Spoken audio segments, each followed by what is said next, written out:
Hey guys, welcome to my channel. My name is Rishi Sharma and हम पढ़ रहे हैं fundamental rights of Indian constitution. Okay, so last वाली videos में हमने आर्टिकल नंबर 19 तक डिस्कस कर लिया था।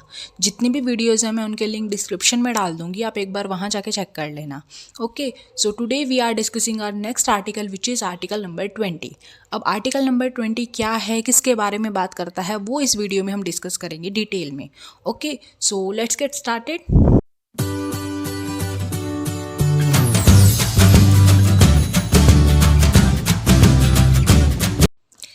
सो आर्टिकल 20 है क्या? आर्टिकल 20 बात करता है प्रोटेक्शन की। किसके प्रोटेक्शन की? Protection against the conviction of offender. For example, मान लीजिए किसी भी पर्सन के द्वारा कोई भी क्राइम किया गया है, ठीक है। सो आर्टिकल 20 बात करता है उसके प्रोटेक्शन की। किसके प्रोटेक्शन की? ऑफेंडर के प्रोटेक्शन की, जिसके द्वारा कोई भी क्राइम किया गया है। अब क्वेश्चन आता है, किसी भी पर्सन के द्वारा अगर कोई क्राइम किया गया है तो उसको तो सज़ा मिलनी चाहिए ना, उसको किस बात की प्रोटेक्शन मिल रही है? सो मतलब आर्टिकल 20 ये इंश्योर करता है कि अगर किसी भी पर्सन के द्वारा कोई भी ऑफेंड किया गया है तो उसको उसके हिसाब से ही सज़ा मिले, ठीक है। मतलब कोई ज़्यादा सज़ा ना मिले, तो उसके लिए प्रोटेक्शन जो है आर्टिकल 20 के अंदर दी गई है। मतलब it provide protection in respect of conviction of offender and in other words it lay down certain safe guard. मतलब एक तरीके से सेफ गार्ड का काम करता है to the person accused of crime. मतलब जिस पे कोई भी चार्जेस लगे हैं वो जो है आर्टिकल 20 के तहत जो है प्रोटेक्शन ले सकता है, ठीक है। अब यहाँ पे किस किस टाइप की आपको प्रोटेक्शन मिलती है उसके बारे में हम आगे डिस्कस करते हैं। आर्टिकल 21 बेसिकली 3 क्लोजेस कवर करता है। First one, ex post facto law which is article 20 के क्लोज 1, ठीक है। Second one, double jeopardy and third one, self incrimination. So सबसे पहले देखते हैं एक्स पोस्ट फैक्टो लॉ है क्या। सो आर्टिकल 20 का क्लोज 1 जो कि है एक्स पोस्ट फैक्टो लॉ, इसको समझने से पहले एक बात समझ लेते हैं कि लेजिस्लेचर के द्वारा डिफरेंट टाइप्स के लॉ बनाए जाते हैं, ठीक है। वो प्रोस्पेक्टिव नेचर के भी हो सकते हैं और वो रेट्रोस्पेक्टिव नेचर के भी हो सकते हैं। अब prospective nature in the sense कि अगर आज की डेट में कोई लॉ बनाया गया है और मान लो 2022 में कोई लॉ बनाया गया, ठीक है, और उसके तहत अगर आप आज के बाद कोई भी ऐसा काम करोगे तो आपको उस लॉ के तहत जो है पनिशमेंट मिलेगी, ठीक है, सज़ा मिलेगी। लेकिन रेट्रोस्पेक्टिव नेचर क्या कहता है कि लॉ तो आज बनाया गया है, लेकिन अगर 5 साल पहले या 10 साल पहले भी आपने कोई ऐसा काम किया था तो आपको इस लॉ के तहत आज पनिशमेंट मिल सकती है। रेट्रोस्पेक्टिव नेचर मतलब कि अगर पुराने भी आपने कोई काम किए हैं, पहले तो वो पनिशेबल नहीं थे, लेकिन आज के डेट में अगर वो पनिशेबल हैं तो आपको सज़ा मिल सकती है, ठीक है। तो ये रेट्रोस्पेक्टिव नेचर था। सो जो हमारा आर्टिकल 20 का क्लोज 1 है जो कि है एक्स पोस्ट फैक्टो लॉ, वो लेजिस्लेचर को ये मना करता है कि वो क्रिमिनल मैटर्स में रेट्रोस्पेक्टिव नेचर के लॉ नहीं बना सकती। मतलब under this a person can not be convicted for an act that was committed at the time when the act had not been declare by the law as an offence. मतलब अगर किसी person ने crime तब किया था जब वो किसी भी बुक्स में कहीं पे भी क्राइम की कैटेगरी में नहीं आता था तो उसको कोई भी सज़ा नहीं मिलेगी। इसको बहुत अच्छे एग्जाम्पल के साथ समझते हैं। अब जैसे कि आप सबको पता है कि 1988 में करप्शन को रोकने के लिए एक एक्ट आया था which is prevention of corruption act 1988। उसके तहत क्या बोला गया था कि अगर कोई भी पर्सन जो है करप्शन करेगा तो उसको 3 से 7 साल की सज़ा दी जाएगी, ठीक है। अब मान लेते हैं कि किसी पर्सन के द्वारा 1987 में, मतलब जब एक्ट आया था, जब लॉज बनाए गए थे करप्शन रिलेटेड, उससे 1 साल पहले किसी पर्सन ने कोई ऑफेंड किया, ठीक है, तो क्या अब उसको सज़ा मिलेगी?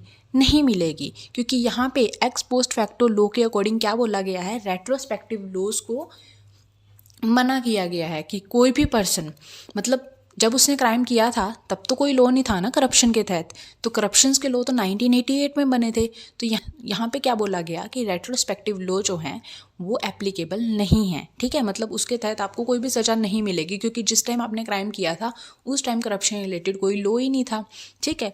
इसको अच्छे से समझने के लिए हमारे पास 2 केस स्टडीज़ हैं। फर्स्ट वन है Kedarnath versus state of West Bengal. So Kedarnath versus state of West Bengal के केस में क्या हुआ था कि एक पर्सन था जिसने 1947 में कोई ऑफेंस किया था।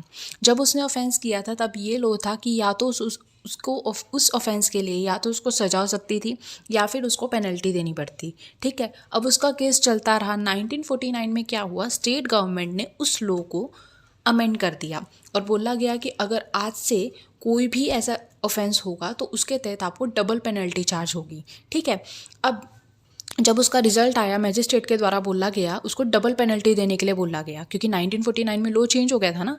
तो अब सुप्रीम कोर्ट ने बोला क्योंकि उस पर्सन ने ऑफेंस जो किया था वो 1947 में किया था, तब तो ऐसा कोई केस नहीं था, मतलब तब तो जो लॉ था कुछ और था ना। तो उसके अकॉर्डिंग जब उसने ऑफेंस किया था उस टाइम पे जो लॉ था उसके अकॉर्डिंग ही उसको सज़ा मिलेगी, मतलब उतनी ही पेनल्टी उसको देनी पड़ेगी। सो इस एक्ट का सिंपल मतलब यही है कि जिस टाइम पे आपने कोई ऑफेंस किया है उस टाइम पे जो लॉज हैं उसके अकॉर्डिंग ही आपको सज़ा मिलेगी। आगे आने वाले कोई भी नए लॉ हैं वो आपके ऊपर एप्लीकेबल नहीं होंगे। इसी में एक और केस है रतन लाल वर्सेस स्टेट ऑफ पंजाब। इसके तहत क्या बोला गया कि अगर कोई भी लॉ रेट्रोस्पेक्टिव नेचर का है लेकिन अगर उसके आने से जो हमारा एक्यूज्ड है उसको किसी भी तरीके का बेनिफिट हो रहा है या फिर उसकी जो सज़ा है वो कम हो रही है, मतलब उसके लिए बेनिफिशियल है, तो वो लागू किया जा सकता है, उसको आप नहीं रोक सकते। ठीक है, मतलब एक्यूज्ड के लिए अगर वो बेनिफिशियल है तब वो सही है। सो ये था हमारा आर्टिकल 20 का क्लोज 1। सिंपल मीनिंग में कहूँ तो इसका मतलब है कि जिस टाइम पे आपने कोई ऑफेंस किया है उस टाइम पे जो लॉज हैं उसके अकॉर्डिंग ही आपको सज़ा मिलेगी। ठीक है, अब देखते हैं हमारा next close which is article 20 close 2। So article 20 close 2 जो कि बात करता है डबल जॉपार्टी की, जिसका एक्सप्रेशन है नेमो डेबट बिस वेक्सारी। ठीक है, सो इसमें क्या बोला गया कि no person shall be prosecuted and punished for the same offence more than one, मतलब एक ऑफेंस के लिए, एक क्राइम के लिए 2 बार सज़ा नहीं मिल सकती। ठीक है, इसमें कुछ शर्तें हैं वो एप्लीकेबल होनी बहुत ज़रूरी हैं। First one, accuse of crime, आपने कोई क्राइम किया हो। सेकेंड वन, प्रोसिक्यूशन रन और उस पर प्रोसिक्यूशन भी चला हो। And third one, the result of prosecution was punishment, मतलब आपको उस क्राइम के तहत आपको पनिशमेंट भी मिल गई हो। अगर ये तीनों चीज़ें फुलफिल हैं तो आप 20 क्लोज 2 के लिए एप्लीकेबल हैं। मतलब अगर आपने कोई ऑफेंस किया है और उसके तहत आपको सज़ा भी मिल गई है तो आपको दोबारा सज़ा नहीं मिल सकती फॉर द सेम ऑफेंस। ठीक है, मतलब सिंपल मीनिंग में कहें तो एक काम के लिए आपको, एक ऑफेंस के लिए आपको 2 बार सज़ा नहीं मिल सकती फॉर द सेम ऑफेंस। ठीक है, अब इसमें जो केस था वो था Maqbool Hussain versus state of Bombay.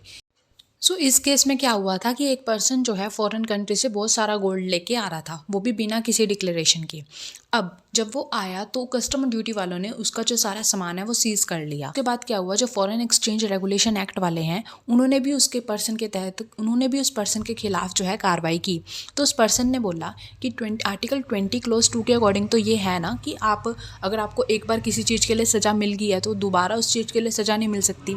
तो यहाँ पर सुप्रीम कोर्ट ने क्या बोला कि जो आर्टिकल 20 क्लोज 2 है तभी एप्लीकेबल है जब आपका प्रोसिक्यूशन और जो पनिशमेंट है वो किसी जुडिशियल अथॉरिटी के अंडर हो। अगर किसी डिपार्टमेंट या अथॉरिटी के द्वारा प्रोसिक्यूशन हुआ है और आपको पनिशमेंट दी गई है तो वहाँ पे ये आर्टिकल एप्लीकेबल नहीं होगा। ये आर्टिकल तभी एप्लीकेबल होगा जब आपका केस किसी जुडिशियली अथॉरिटी के हाथ में है।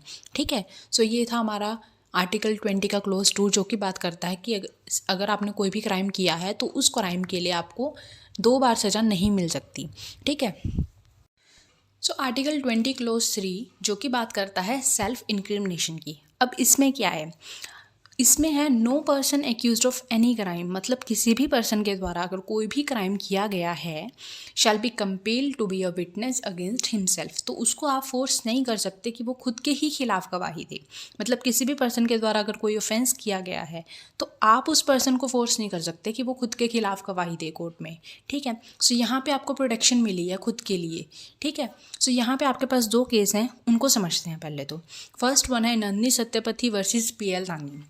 इसमें क्या हुआ था कि एक पर्सन के द्वारा ऑफेंस किया गया था और उसको जो है पुलिस स्टेशन में बुलाया गया कि आपको उससे कुछ क्वेश्चन पूछे गए और उसको आंसर देने के लिए बोला गया। तो वहाँ पे उसने आर्टिकल 20 क्लोज 3 की प्रोटेक्शन ली कि वो ऐसी कोई भी चीज़ का आंसर नहीं देगा, क्योंकि आप उसको फोर्स तो नहीं कर सकते ना खुद के खिलाफ गवाही देने के लिए। तो यहाँ पे पुलिस ने उसके ऊपर 179 लगा दिया, आर्टिकल 179 लगा दिया। तो क्योंकि आर्टिकल 179 के तहत बोला गया है कि अगर पब्लिक ऑफिसर के द्वारा कुछ भी पूछा जा रहा है तो आप मना नहीं कर सकते। सो एक तरफ था आर्टिकल 179 और दूसरी तरफ था आर्टिकल 20 क्लोज 3। सो सुप्रीम कोर्ट ने बोला गया कि ये बिल्कुल सही है कि आप किसी भी पर्सन को फोर्स नहीं कर सकते। मतलब अगर कोई भी क्वेश्चन ऐसा है जिसमें जो कि उस पर्सन के ही अगेंस्ट है, उस पर्सन के ही अगेंस्ट वो कार्रवाई करेगा, तो आप जो है उस पर्सन को फोर्स नहीं कर सकते। मतलब उसको पूरा राइट है कि वो उस क्वेश्चन का आंसर ना दे। यहाँ पे आपको क्या प्रोटेक्शन मिली? यहाँ पे आपको प्रोटेक्शन मिली कि आपको कोई भी फोर्स नहीं करेगा खुद के खिलाफ गवाही देने के लिए। लेकिन अब एक क्वेश्चन आता है कि अगर पुलिस को इन्वेस्टिगेशन के लिए आपका थंब इम्प्रेशन चाहिए या राइटिंग चाहिए, राइटिंग डॉक्यूमेंट चाहिए, तो क्या आप उसको भी मना करोगे? नहीं। यहाँ पे एक और केस है स्टेट ऑफ बॉम्बे वर्सेस काथी कालू, जिसमें बोला गया कि आप अगर पुलिस को इन्वेस्टिगेशन के लिए कोई भी थंब इम्प्रेशन या फिर कोई डॉक्यूमेंट या कुछ भी चाहिए तो आप उस चीज़ के लिए मना नहीं कर सकते। तो ये था हमारा आर्टिकल 20 का क्लोज 3 जो कि बात करता है सेल्फ इंक्रिमिनेशन की। ठीक है, so that's it for today. आज हमने पढ़ा आर्टिकल 20 जो कवर करता है 3 क्लोजेस को, clause 1, clause 2 and clause 3। So I hope you liked it. If you liked it then please like the video, share the video and subscribe to my channel. So मिलते हैं next video में, तब तक के लिए bye bye.